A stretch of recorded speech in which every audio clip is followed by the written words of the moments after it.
ఆ శిష్యులు వారు ఎప్పుడైతే పొందుకున్నారో చూడండి, సమస్యను పొందిన తర్వాత దైవ చిత్తం అడుగుతున్నారు. అయ్యా ఒకసారి దైవజనుడా మేము వెళ్ళమంటావా అని పర్మిషన్ అడిగారు. చూడండి, పర్మిషన్ అడిగి, ఈ మాట దయచేసి వినండి, పర్మిషన్ అడిగి బయలుదేరితే, ఇప్పుడు వెళ్ళారు, పర్మిషన్ అడిగి బయలుదేరారు, it's a perfect God's will. Number 2, దేవుని సేవకుని వెంటబెట్టుకుని వెళ్ళారు. ఈ రెండు కలిసి ఉంటే కూడా ఆ గొడ్డలి తల ఏమైందండి? నదిలో పడిపోయింది. ఇప్పుడు దేవుని చిత్తానుసారం చేస్తే ప్రాబ్లమ్స్ వస్తాయా రావా? 100% వస్తాయి. అభిషక్తులు ఉంటే ప్రాబ్లమ్స్ వస్తాయా రావా?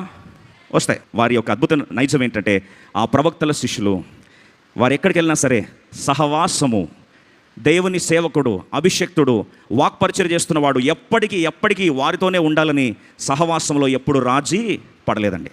అది చివరికి యోర్దాన్ నది తీరమైనా సరే సహవాసంలో రాజీ పడలేదు.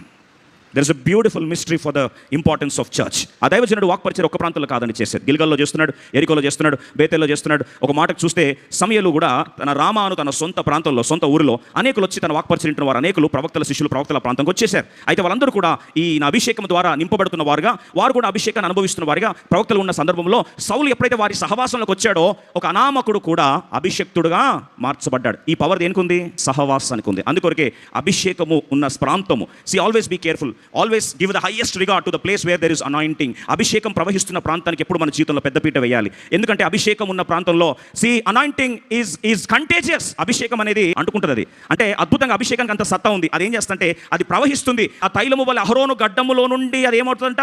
ప్రవహిస్తూ పొర్లుతూ అది అంచుల గుండా అది ప్రవహిస్తుంది, పారుతుంది. అందుకు బైబిల్ సెలవుస్తుంది, ఈ నది ఎక్కడ పారునో ఆ ప్రాంతం అంతా కూడా సస్య శ్యామలంగా మారిపోతుంది. Always give highest regard to the place of anointing. అభిషేకం ఉన్న సంఘాన్ని ఎప్పుడు గణపరచడానికి ఇష్టపడు, దాన్ని ఎప్పుడు రాజీపడడానికి కాంప్రమైజ్ అవ్వకుండా ప్రయత్నించు. దేవుని జీవితంలో నష్టపోయిన సమస్తాన్ని దేవుడు తిరిగి ఏం చేస్తాడు? సమకూరుస్తాడు.